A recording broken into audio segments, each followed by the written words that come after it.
സാക്ഷ്യം വഹിക്കുന്ന കാഴ്ചയാണ് നമ്മൾ കാണുന്നത്. ആത്മാവ് നിറയുന്ന ഓരോ ക്രൈസ്തവനും യേശുവിനെ തന്നെ പൂർണ്ണമായി സമർപ്പിക്കുകയും അത് വന്ന് കടിക്കുതാ പാര് സുവിശേഷത്തിന് സാക്ഷ്യം വഹിക്കുകയും ചെയ്യുന്നു. ആ ആത്മാവില് നിറയുവാനാണ് നാം എല്ലാവരും വിളിക്കപ്പെട്ടിരിക്കുന്നത്. ആ ആത്മാവ് നാം ഓരോരുത്തരും ജ്ഞാനസ്ഥാനം സ്വീകരിച്ചപ്പോൾ മുതൽ നമുക്ക് നൽകപ്പെട്ടിട്ടുള്ളതാണ്. നമ്മിലെല്ലാം ദൈവത്തിന്റെ ആത്മാവ് നിവസിക്കുന്നു.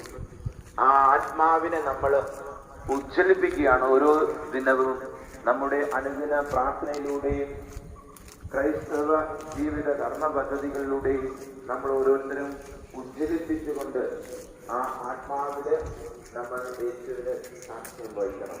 അതാണ് ഇന്നത്തെ സുവിശേഷത്തിലൂടെ യേശുനാഥൻ നമുക്ക് നൽകുന്ന സന്ദേശം. നമുക്കെല്ലാവർക്കും അതിനായിട്ട് പ്രാർത്ഥിക്കാം. രണ്ടാമത്തെ സന്ദേശം,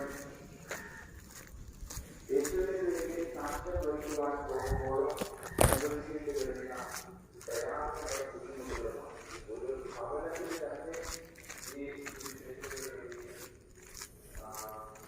വ്യത്യസ്തതയുണ്ടാകാം, ഭിന്നതയുണ്ടാകാം, ശത്രുതയുണ്ടാകാം. ആത്മ ക്രൈസ്തവ സമൂഹങ്ങളിലെ അവിടെ ഒരു കുടുംബത്തിൽ തന്നെ പ്രകാരമുള്ള അനുഭവം ഓരോ വീട്ടിലും